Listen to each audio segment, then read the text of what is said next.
Hello, this is Arifa Khan from SIRTS College, Sage Group, Bhopal, and the lecture number 9, BT301, and the topic is Introduction of Newton's Forward Interpolation Formula for Equal Intervals and Numericals.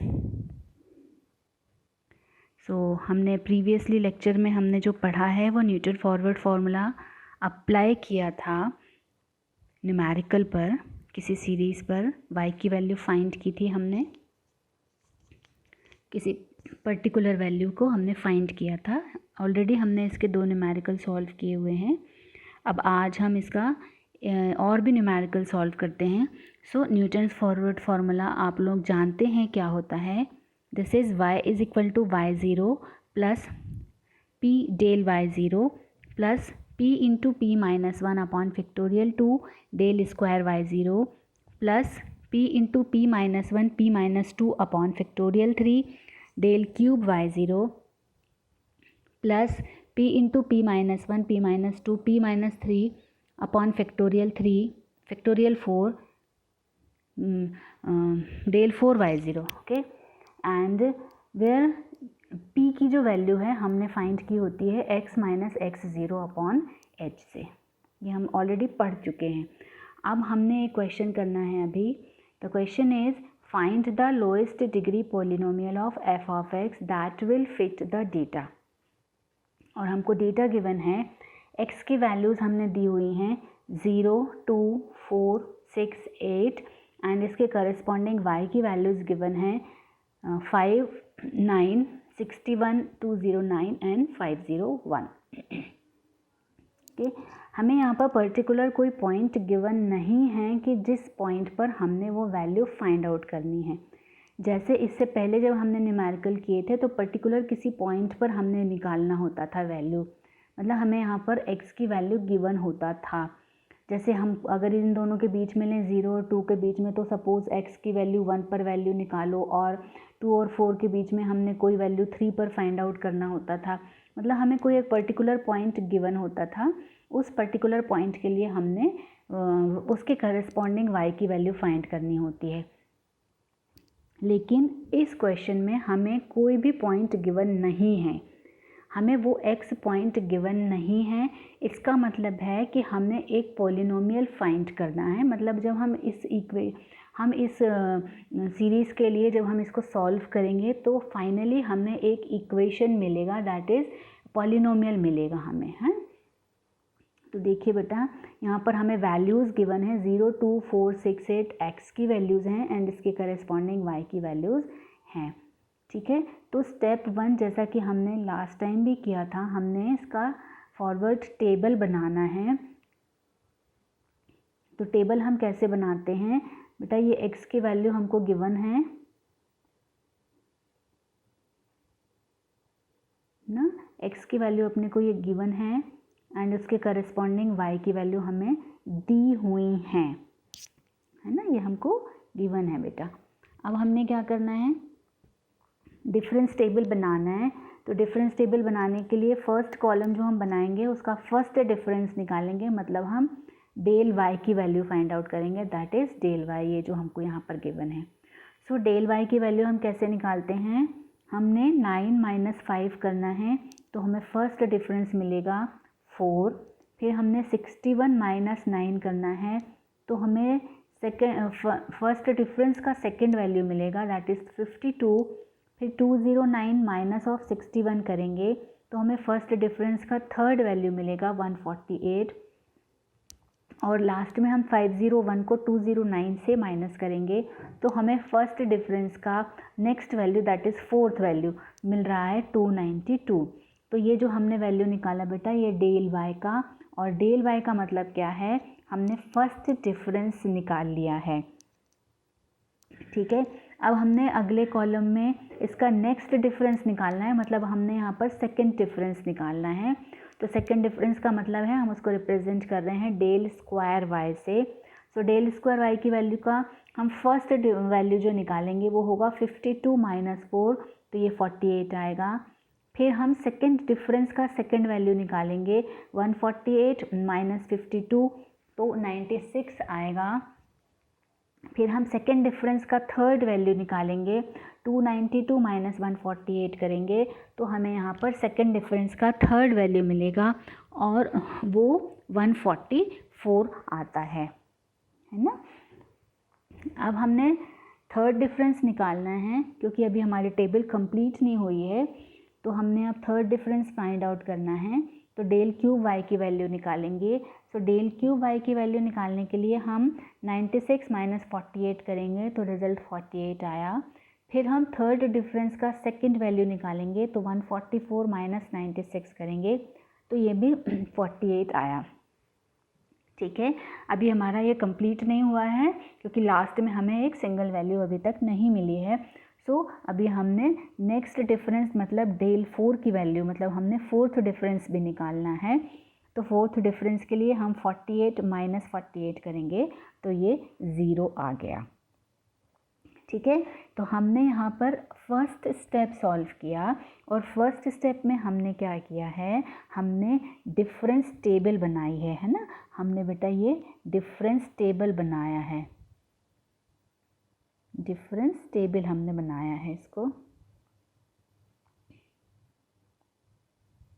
ठीक है बेटा, अब again बेटा मैंने आपको कल भी बताया था और मैं बार बार बताऊंगी कि जब भी हम इस तरह की टेबल बनाते हैं तो ये फॉर्म ऐसे आना चाहिए, लेकिन मैं यहाँ पीपीटी में उसको नहीं बना पाती हूँ। तो आप लोगों ने जब कॉपी में इसे सॉल्व करना है तो जब हम रिज़ल्ट लिखते हैं माइनस करके तो हमने बीच में ही लिखना है। जैसे 5 और 9 का रिज़ल्ट जो 4 है, 4 को हमने यहाँ बीच में कहीं लिखना होता है ना। इसका जो डिफरेंस है वो 52 है तो हमने यहाँ बीच में लिखना होता है। तो हमको इन दोनों का जो डिफरेंस 48 है यहाँ बीच में लिखना होता है। ठीक है, ऐसे। तो ये जो फाइनल टेबल बनती है इसका फॉर्म देखने में लुक वाइज वो इस तरह से आना चाहिए। ये जो फॉर्म मैंने बनाया है ऐसा नहीं आना चाहिए, ध्यान रखिएगा। ठीक है, तो हमारा फर्स्ट स्टेप हो गया और हमने बना लिया यहाँ पर फॉरवर्ड डिफरेंस टेबल। ठीक है, अब P निकालिएगा। P मतलब क्या होता है बेटा, P का मतलब होता है ना x minus x 0 upon h, है ना। अब क्या है, देखो h की वैल्यू हमारे पास पर्टिकुलर इसमें देखो टेबल में h क्या है, x के बीच का डिफरेंस, तो 0 2 4 6 8 सभी में 2 2 का डिफरेंस है। इसका मतलब है कि h की वैल्यू 2 है। ठीक है, और जब हम p निकालते हैं तो p की वैल्यू क्या होती है, x minus x 0 upon h।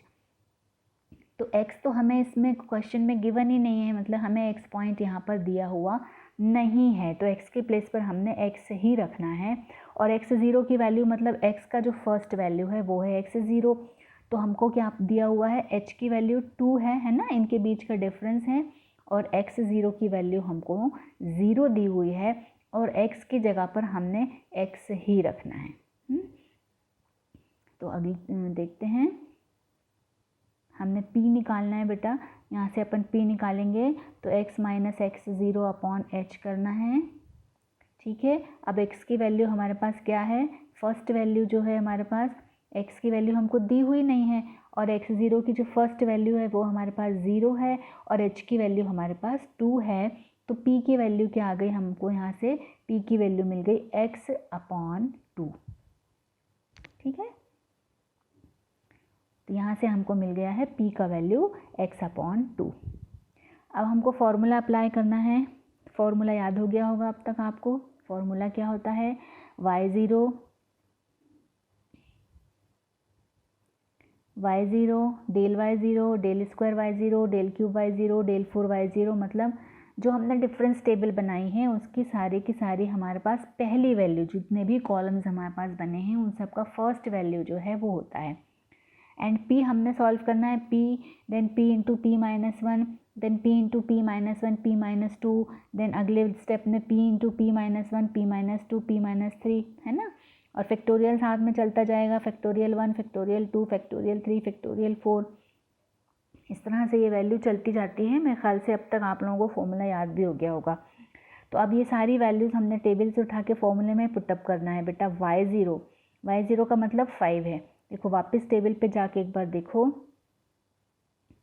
ये देखो ठीक है। y0 5 है, डेल y0 4 है, डेल स्क्वायर y0 48 है, डेल क्यूब y0 48 है और डेल 4 तो 0 है। तो हम जब किसी भी नंबर में 0 का मल्टीप्लाई करेंगे तो वो 0 ही आएगा, तो डेल 4 को लेने से कोई मतलब ही नहीं है।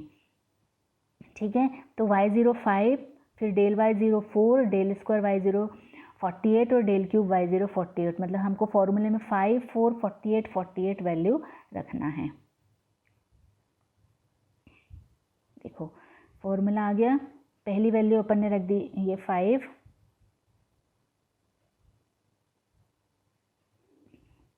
फिर हमने रखना था 4, फिर हमने रखना था 48, फिर हमने रखना था 48 और फिर हमने रखना है 0। तो ये सारी वैल्यूज़ अपन ने रख दी हैं सारे डिफरेंसेस की फर्स्ट वैल्यू। ठीक है बेटा, y0 की वैल्यू अपने पास 5 है, फिर डेल y0 की वैल्यू जो है वो 4 है, फिर डेल स्क्वायर y0 की वैल्यू जो है वो 48 है, देन डेल क्यूब y0 की वैल्यू 48 है और डेल 4 y0 की वैल्यू 0 है। साथ में हमारे पास चल रहा है p। अब p की वैल्यू हमने अभी निकाली है, तो p की वैल्यू अपने को मिली है x/2। तो p के जगह पर अपन रख देंगे बेटा ये x/2, फिर p इंटू p-1, तो ये p और ये p-1 मतलब x/2 into x/2 -1 upon factorial 2 ये रहा। फिर अगली वाले टर्म में p इंटू p-1 p-2, तो बेटा ये p p-1 p-2, ठीक है, अपॉन फैक्टोरियल 3 मतलब 3 इंटू 2। और अगली टर्म में हमारे पास क्या आ जाएगा, p into p-1 p-2 p-3, तो ये p p-1 ये p-2 ये p-3, लेकिन साथ में 0 है तो ये वाली तो वैसे भी टर्म पूरी की पूरी 0 हो जाएगी। एंड अपॉन फैक्टोरियल 4 है तो अपॉन में 2 इंटू 3 इंटू 4 हो गया। तो अभी हमने क्या किया, सारी वैल्यूज उठा के हमने टेबल से इस फॉर्मूले में पुटअप कर दी हैं। क्योंकि हमें x नहीं पता था इसलिए अपन ने x के प्लेस पर x ही रखा है, x की कोई वैल्यू हमको पता ही नहीं है। तो पहली वैल्यू देखो बेटा ये 5, ये आ गया 5 है ना। फिर ये सेकंड वैल्यू अपने पास ये है x/2 इंटू 4, इसको सॉल्व किया हमने तो ये रिज़ल्ट आया। उसके बाद ये वाला थर्ड स्टेप में जो था हमारे पास ये रिज़ल्ट है। फोर्थ स्टेप में ये जो ग्रीन वाला लिखा है अपन ने ये वाला रिज़ल्ट है। और फिफ्थ स्टेप तो हमारे पास 0 ही है। तो हमारे पास ये 5 है, ये ग्रीन वाला है, देन रेड वाला है एंड देन ग्रीन वाला है।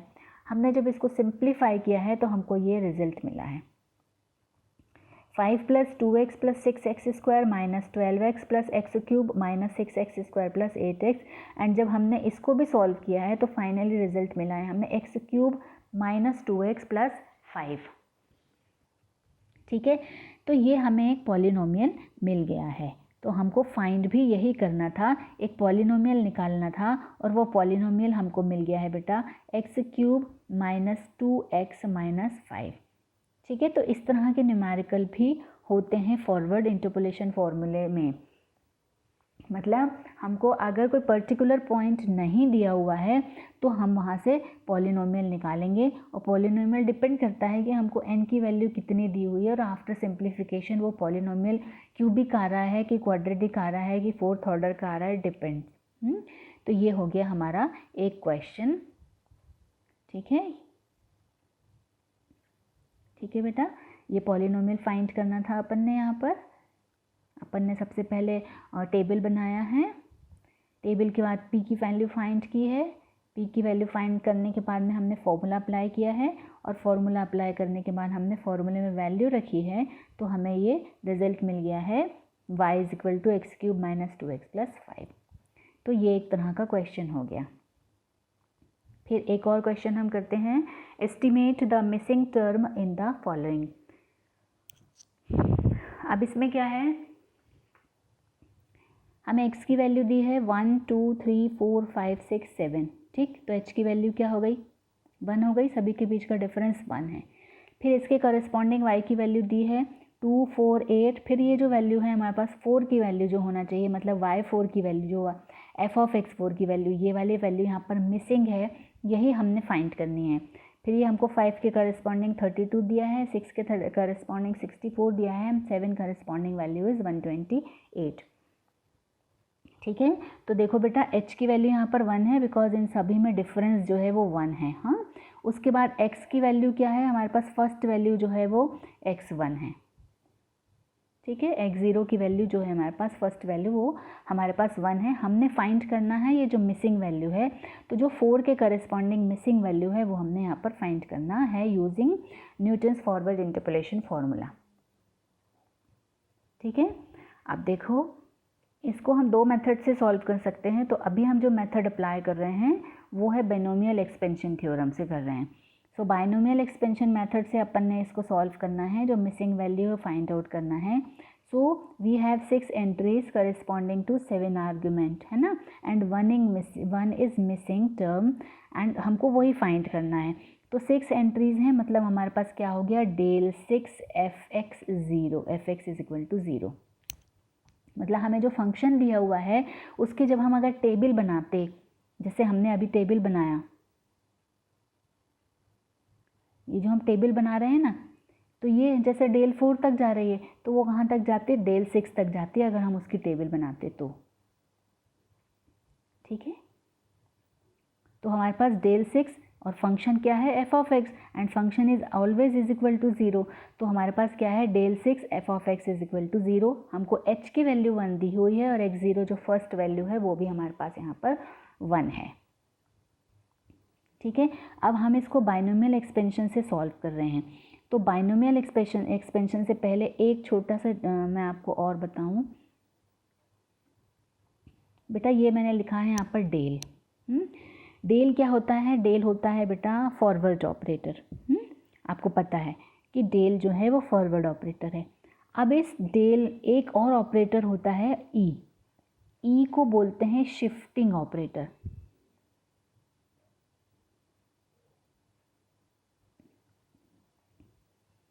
ये जो ई है इसका मतलब होता है शिफ्टिंग ऑपरेटर। ठीक है, इसको याद रखिए। ये अभी यहाँ पर यूज़ होना है इसलिए मैं इस बीच में आपको बता रही हूँ कि ई का मतलब होता है शिफ्टिंग ऑपरेटर।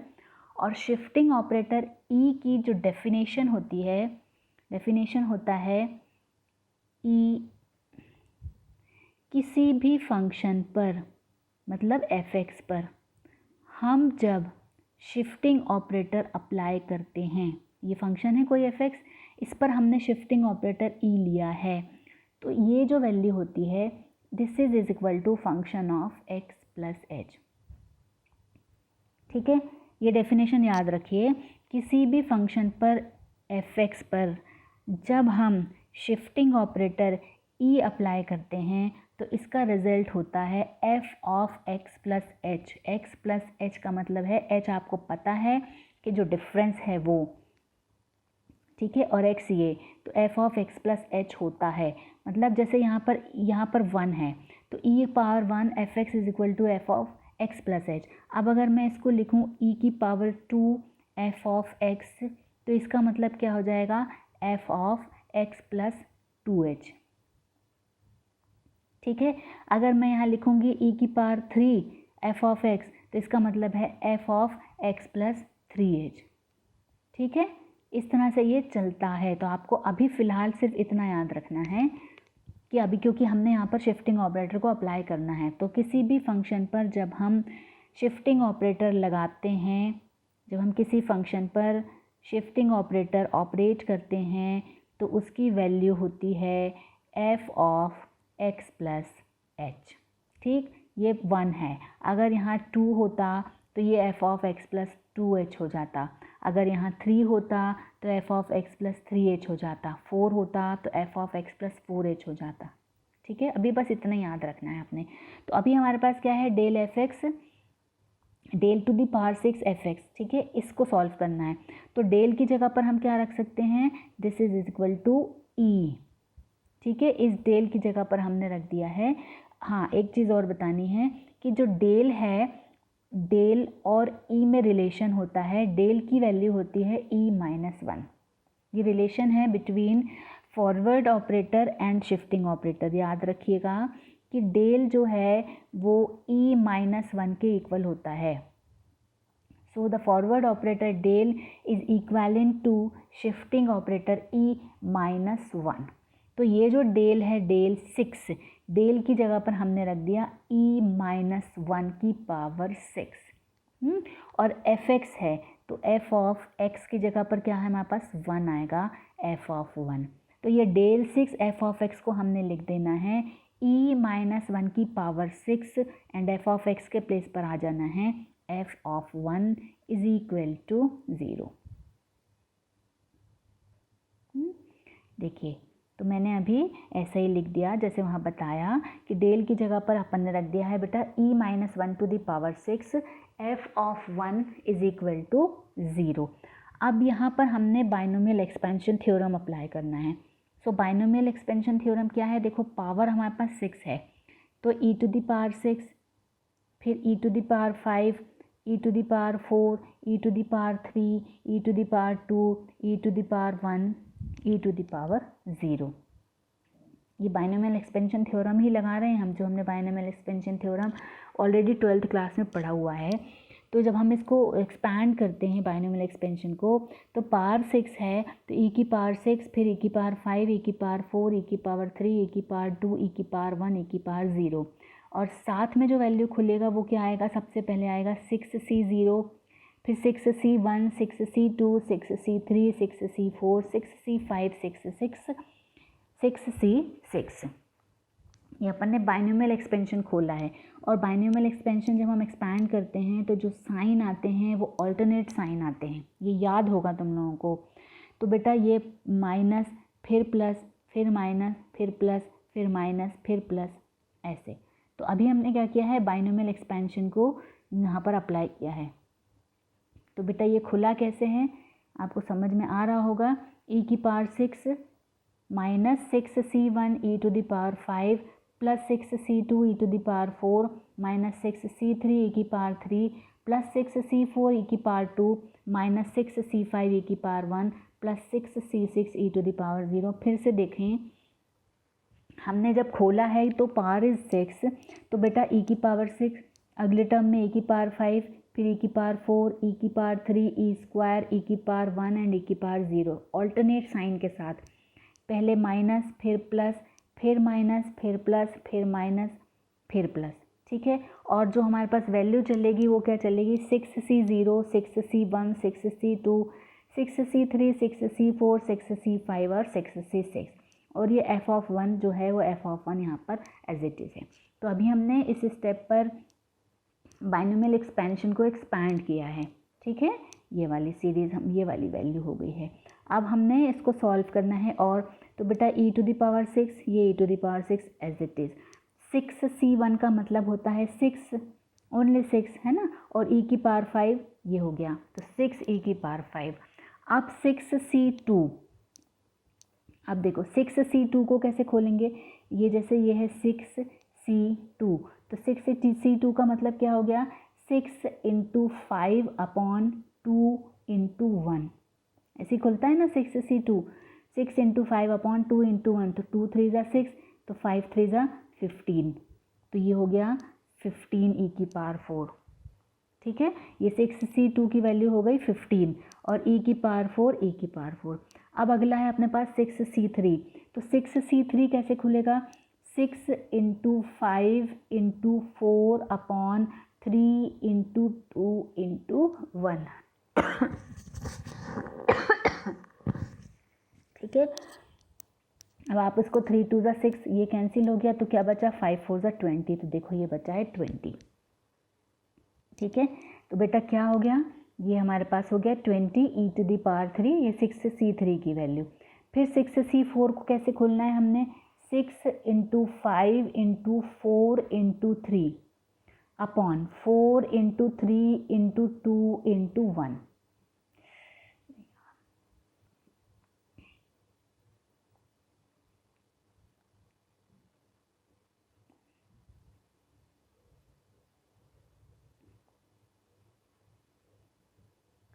ठीक है, ओके। 6c4 को अपन ने एक्सपैंड कर दिया, तो रिजल्ट आ गया 15। फिर 6c5 को खोलेंगे तो क्या आ जाएगा, 6c5, 6 into 5 into 4 into 3 into 2, है ना, अपॉन 5 4 3 2 1, ऐसे खोलेंगे, कैंसिल हो जाएगा, ये 4 गया, ये 3 गया, सब कैंसिल हो गया, क्या बचा, 6 बचा ये वाला, ठीक है। तो इस तरह से अपन इसको खोलते जाते हैं बेटा। तो 6C5 की वैल्यू हो गई हमारे पास में 6 और 6C6 हो गया हमारे पास में 1 और e⁻0 हो गया 1। तो अभी हमने क्या किया, ये सारे C's की जो वैल्यूज़ हैं C1, C2, C3, C4, C5, C6 इसको अपन ने सिंप्लीफाई कर लिया और साथ में हमारे पास f(1) है। अब हमने सभी के साथ f(1) को ऑपरेट कर दिया। तो e⁻6 f(1) minus 6 e⁻5 f(1) plus 15 e⁻4 f(1) minus 20 e⁻3 f(1) plus 15 e⁻2 f(1) और 6 e⁻1 है ना, 6 e⁻1 और ये हमारे पास 1 f(1). तो सभी में अब हमने क्या किया है, अंदर में मल्टीप्लाई कर दिया है f(1) का। ठीक है, अब देखो, अब आपको फिर से ध्यान रखना पड़ेगा। मैंने आपको बोला अभी कि जो शिफ्टिंग ऑपरेटर है ई एफ एक्स की वैल्यू होती है बेटा f(x + h). ठीक है, तो E6fx की वैल्यू क्या हो जाएगी, f(x + 6h). ठीक है ना, ऐसा होगा। देखो सबसे पहले यहाँ पर क्या था, ये E6 है, E5 है, E4 है। अब पहले ये देखो e⁻6 f(1), सिर्फ इसको देखते हैं अपन। ये हमारे पास क्या था वहाँ पर, ऐसा था e⁻6 f(1). तो बेटा ये क्या हुआ, e⁻6 f(1) का मतलब क्या हुआ, f(x + 6h) है ना, ये f(x + 6h) हुआ, पावर 6 है। अब x की वैल्यू 1 है और h की वैल्यू भी 1 है, तो ये e⁻6 f(1) का मतलब क्या हो गया, f(7), बिकॉज x 1 है और h 1 है, तो ये 6 + 1 7 हो गया। तो e⁻6 f(1) का मतलब हो गया f(7), ये हमारी पहली वैल्यू हो गई। ठीक है, वापस आएँ। अब हमारे पास क्या है, e⁻5 है, फिर e⁻4 है, e⁻3 है। तो जब ये e⁻5 है तो वहाँ पर जाके क्या हो जाएगा, वो फंक्शन जो है वो उसका नेक्स्ट हो जाएगा। मतलब आप देखो, अब जब हम यहाँ पर आएंगे तो अगली वैल्यू जो होगी वो ये होगी, ये f(7) था, फिर f(6) आ गया, मतलब रिड्यूस होता जा रहा है, f(5), f(4), f(3), f(2) and f(1). और ये जो कांस्टेंट वैल्यूज़ थी वो साथ में एज इट इज़ रखी हुई हैं हमने। ठीक है, = 0। अब इन सब की वैल्यू हमको पुटअप करनी है। तो f(7) की वैल्यू क्या है ना, f(6) की वैल्यू क्या है, f(5) क्या है, f(4) क्या है। अब जैसे मैं पहला ले रही हूँ, f(7) की वैल्यू है 128। देखिए वापस वहाँ पर f(7) की वैल्यू 128 है, ये देखो f(7) की वैल्यू 128 है, f(6) की वैल्यू 64 है, f(5) की वैल्यू 32 है, f(3) की वैल्यू 8 है, f(4) की वैल्यू फाइंड करनी है, f(2) की वैल्यू 4 है, f(1) की वैल्यू 2 है। तो ये सारी वैल्यूज़ हमको वहाँ पर उठा के उस फंक्शन में अप्लाई कर देना है। तो ये हमने सारी वैल्यूज़ यहाँ पर रख दी बेटा। f(7) की वैल्यू है हमारे पास में 128, फिर 6 एज इट इज़ कांस्टेंट है, f(6) की वैल्यू 64 थी, 15 ऐसे ही है, f(5) की वैल्यू 32 है, फिर -20 है, और f(4) तो मिसिंग था तो f(4) ही रख देना है, फिर 15 और f(3) की वैल्यू 8 है, -6, f(2) की वैल्यू 4 है एंड f(1) इज़ 2। ठीक है, अब इन सबको हमने सिंप्लीफाई कर देना है और जब फाइनली ये 20 f(4) है ना = 0 है, इसको सिंप्लीफाई किया तो f(4) का रिजल्ट आ गया 16.1। f(4) आया है 16.1। देखो ये जो 16 ये है ना 4, इसकी वैल्यू क्या आई हमारे पास 16.1। और वैसे भी देखो क्या आता है 2 4 8 है ना, स्क्वायर होता जा रहा है, 2 द स्क्वायर 4 द, सिंप्लीफाई करते जा रहे हैं हम इसको, पावर इंक्रीज होती जा रही है। तो यहाँ पर 16 ही आना चाहिए था वैसे भी, तो ये आ गया हमारे पास 16.1। तो इस तरह से ये बाइनोमियल मेथड हमने सॉल्व किया, बाइनोमियल एक्सपेंशन अप्लाई करके हमने मिसिंग वैल्यू फाइंड आउट की है। तो अभी मैंने आपको 2 नई चीज़ें बताई हैं, फिर से रिवाइज़ कर देते हैं, सिर्फ उस पर्टिकुलर उन्हीं वैल्यूज़ को यहाँ पर रिवाइज़ कर देते हैं। देखो हमने एक शिफ्टिंग ऑपरेटर देखा है E, ई अगर हम किसी फंक्शन पर ऑपरेट करते हैं तो उसका मतलब होता है F of X plus H. Power 1 है इसलिए अगर ये ई की पावर 1 होता तो ये F of X plus 2h हो जाता। हमारे पास स्टार्टिंग वैल्यू जो है वो क्या थी, 6 थी, तो ये हो जाएगा 6h। अब h और x हमारे पास 1 था, तो e की पावर 6 fx जो था, मतलब हमारे पास जो था वो 1 था, 1 के लिए था, तो ये हो जाता है बेटा f ऑफ 7। ठीक है। अगर यहाँ पावर 5 होता तो ये वाला हो जाता फंक्शन 6 के लिए। अगर ये पावर हमारा 4 होगा तो फंक्शन ऑफ 5 ऐसे होता जाएगा वैल्यू।